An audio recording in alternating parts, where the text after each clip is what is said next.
नमस्कार मेरे प्यारे सभी दर्शकों।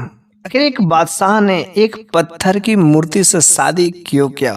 वास्तव में यह जो कहानी है ना, बहुत ही अजीबो गरीब कहानी है, इसलिए आप इस कहानी के अंत तक अवश्य ही बने रहिएगा। यह कहानी वास्तव में आपके दिल को छू जाएगी। अगर आप भगवान पर भरोसा करते हैं, विश्वास करते हैं, तब तो यह कहानी आपके लिए बहुत ही जबरदस्त होने वाली है। बस चलिए हम लोग इस किस्सा को, इस कहानी को शुरू ही कर देते हैं। जैसे जैसे आप इस कहानी के अंदर प्रवेश करते जाएंगे, वैसे वैसे यह कहानी आपके दिलों को छूता जाएगा। तो बस देरी किस चीज की है, चलो ना इस वाक्य को शुरू ही कर देते हैं। तो एक बार की बात है कि एक बादशाह जो अपने राज्य में हुकूमत किया करता था, चूंकि वह बादशाह था और वह अल्लाह को मानने वाला था, वह एक मुसलमान था और वह बादशाह के सल्तनत में किसी चीज़ की कोई कमी नहीं थी। लेकिन उस बादशाह का एक दोस्त था जो वह हिंदू था। बहुत ही अच्छे दोनों के बीच में दोस्ती थी। ये धर्म का फासला तो जरूर था, लेकिन दोनों में दोस्ती बहुत ही अच्छी थी। इधर जो वह हिंदू भाई था ना, उसका अपना परिवार भी था, बाल बच्चे भी थे, बीवी थे, लेकिन बेचारा वह बड़ा ही गरीब था। गरीब होने के साथ साथ वह भगवान का बड़ा भक्त था। लोग उसे पुजारी बाबा, साधु बाबा के नाम से जानते थे। लेकिन उन दोनों के बीच में, बादशाह और उस साधु बाबा का जो पुजारी था, उसके बीच में कभी जो है किसी बात को लेकर के अनबन नहीं होती थी।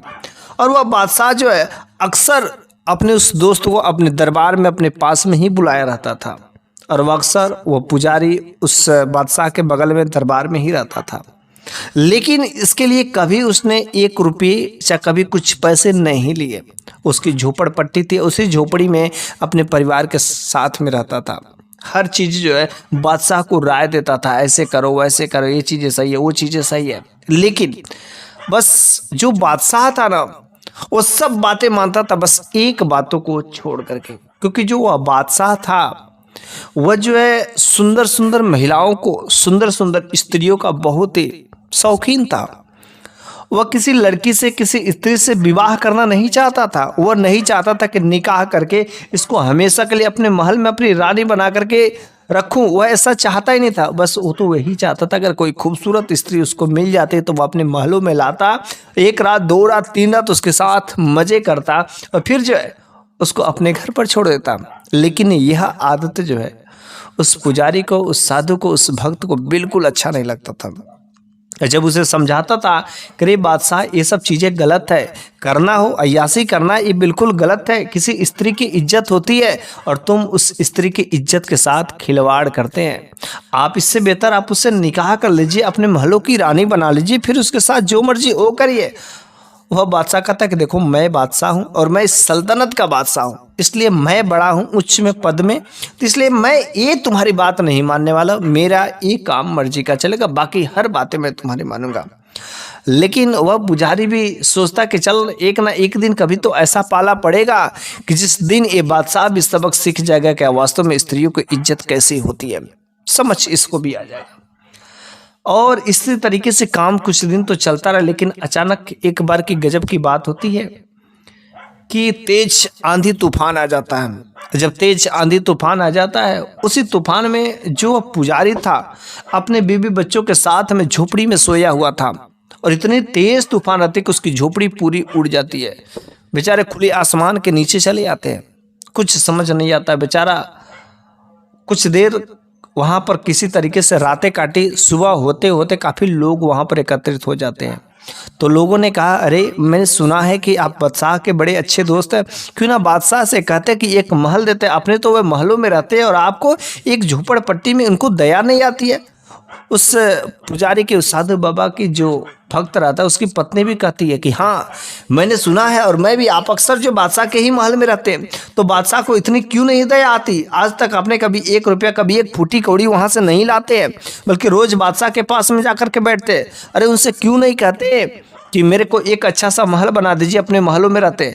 लेकिन उसी समय बादशाह का एक जो है नौकर उस पुजारी के, उस भक्त के पास में आया था बुलाने के लिए, क्योंकि उसकी झोपड़ी उड़ गई थी तो वह दूसरा झोपड़ी तैयार कर रहा था। वह कुछ नहीं बोला था, अलग अलग लोग अलग अलग बातें कह रहे थे। लेकिन यह बात जो है नौकर ने सुन लिया। नौकर गया और सारी की सारी बातें उस बादशाह को बता देता है। और कुछ देर बाद ये अपना झोपड़ी तैयार करके वह बादशाह के महल में पहुंचता है। जब बादशाह के महल में पहुंचता है तो बादशाह ने कहा, अरे मित्र, आज क्यों, कैसे इतना देर क्यों हो गए, बात क्या है? उसने कहा, भाई आंधी तूफान आया था और मेरी जो झोपड़ी जो उड़ गई थी, इसलिए मैंने दूसरी जो झोपड़ी तैयार किया था, बस उसी में अब रहेंगे। उसने कहा, अरे मित्र, एक बार बोलो तो मैं तुम्हारी झोपड़ी को एक महल में मैं बना देता हूँ। मेरे जैसा ही महल एक तुम्हारे लिए मैं बना दे, जैसे मेरी नौकरानी कनीजे है वैसे आपकी भी कनीजे रहेंगे और बस आराम करना। उसने कहा, नहीं, बस ये दोस्ती रहते, ये दोस्ती में ये सब चीज़ें दरार आ जाएंगे, ऐसा मेरे को एक फूटी कौड़े नहीं चाहिए। बस मैं तो बस यही चाहता हूँ कि दोस्ती में किसी प्रकार का कोई जो है खोट ना आए। और मेरी पत्नी और ये अगल बगल के लोग वैसे अनजाने में नहीं समझते हकीकत क्या चीज़ें होती है। मेरे को बस आपका साथ है, आपका मेरा साथ है, इससे बेहतर मेरे को कुछ नहीं चाहिए। वैसे जीवन धीरे धीरे कट जाएगा। भगवान की भक्ति भाव करता रहा तो मस्त मगर रहता हूँ और बस उसी तरीके से मेरी भक्ति भाव। लेकिन वह जो भक्त था दिन पर दिन भगवान की भक्ति में बहुत ही डूबता जाता था। भगवान का वह सच्चा भक्त हो गया था। अब तो बस वो कुछ ही समय बस वह बादशाह के महल में देता था।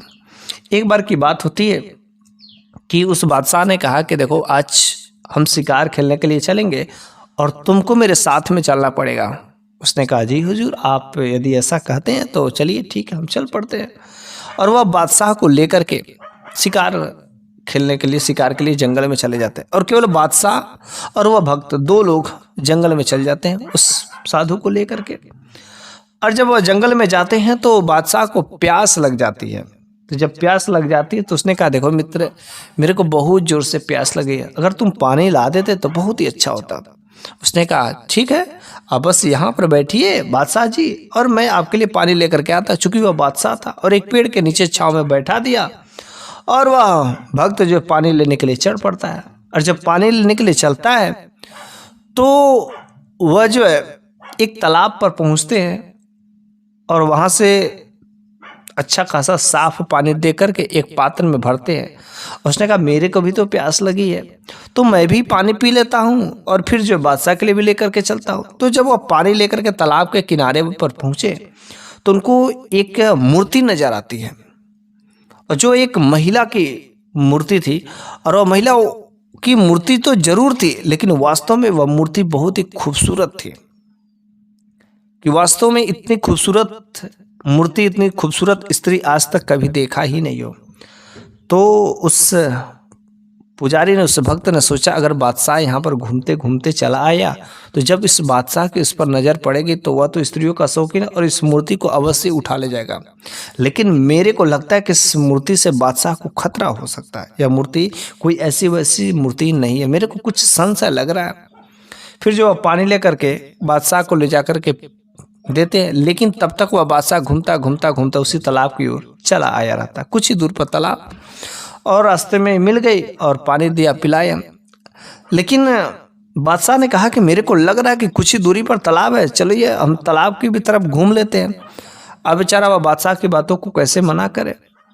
और जब बादशाह भी तालाब पर चले जाते हैं तो उस भक्त ने कहा कि बादशाह, मेरे को कुछ काम है, आप यहाँ पर रहिए, मैं अपना कुछ जड़ी बूटी कुछ खोज करके लेकर के आता हूँ, आप तब तक तालाब के किनारे बैठिए, मेरे को कुछ जो जड़ी बूटियाँ कुछ काम है तो मैं तब तक ढूंढ लेता हूँ। तो वह जो है भक्त कुछ जड़ी बूटियों को ढूंढने के लिए जंगल में कुछ दूरी पर निकल जाते हैं और इधर बादशाह तालाब के किनारे घूम रहे होते हैं।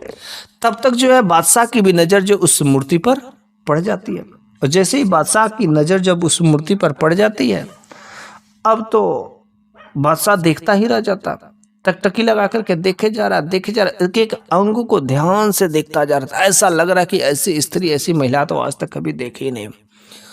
तब तक वह भक्त भी आ पड़ता है। उसने देखा, ले बादशाह तो वहीं पर, जिस चीज़ का मेरे को डर था वही बात हुई, अब तो उस मूर्ति से वो नज़र हटा ही नहीं रहे। तब तक वह भक्त वहाँ पर पहुँचा और उसने कहा, नहीं बादशाह, अरे आप नज़रें तो हटाइए, क्या ऐसी महिलाएं नहीं देखा का आज तक? उसने कहा, नहीं मेरे दोस्त, आज तक तो मैंने इतनी खूबसूरत अप्सरा जैसी परी, इतनी खूबसूरत स्त्री तो कभी देखी नहीं। अगर ऐसी स्त्री मेरे को मिल जाए ना तो पक्का मैं शादी करूँगा। लेकिन दोस्त, इस मूर्ति को मैं अपने राज्य में, अपने महल में लेकर के ही जाऊँगा। उस दोस्त ने कहा, उस भक्त ने कहा, नहीं मेरे मित्र, नहीं बादशाह, आप ऐसा काम मत करिए, इस मूर्ति से आपके जीवन पर खतरा है। मेरे को लगता है कि कुछ अनहोनी हो सकती है, कुछ ना कुछ गड़बड़ है, और मेरे को लगता है कि कोई तांत्रिक किसी न किसी ने कुछ किया होगा इसके साथ में, क्योंकि ऐसी खूबसूरत स्त्रियां कभी होती ही नहीं है, इतना तो हो ही नहीं सकते। उसने कहा तुम जो कुछ भी बातें करते हो, आज मैं मानने वाला नहीं, इसको मैं अपने महल में लेकर के चलूंगा। फिर उसने अपने सैनिकों को बुलवाया और कहा कि इसको महल में ले चलो, और सैनिकों से जैसे ही आर्डर दे करके कहा, तब तक अचानक जोरदार शरीर वहाँ पर जो है जमीन में हलचल होती, कंपन होती है। जैसे ही वहाँ पर जोरदार कंपन होती है, उसके नौकर और सब लोग जो जमीन में धंस जाते हैं। और जैसे जमीन में धंस जाते हैं, तब तक वहाँ पर एक जो है बहुत ही भयानक शरीर वाला आदमी भी दानव जैसा एक प्रतीत होता है, वहाँ पर साक्षात सामने आ जाता है। राजा ने पूछा, अरे अब तुम कौन हो? उसने कहा, अरे तुमको नहीं पता है कि मैं जो एक जादूगर हूँ, जादूगर, और मैं अपने दिव्य शक्तियों से हमेशा गायब रहता हूँ, और इस मूर्ति को मैंने बस जाल बिछाया था फंसाने के लिए, और आप लोग फंस गए, इतने लोग, अब आप सभी लोगों को मैं बलि चढ़ाऊंगा। उसने कहा, अरे तुमको पता है? उसने कहा, हाँ मेरे को जो भी पता है, क्योंकि अब तो आप लोग का पूरा शरीर जमीन में धंसा पड़ा है, बस गर्दन बस दिख रहा है, बस बलि चढ़ाने में समय नहीं लगेगा। वह सब जो है दशा जो है, वह जो है साधु बाबा वह भक्त देख रहा था। तो उस राजा ने कहा, अरे देख रहे हो ये क्या कह रहा है?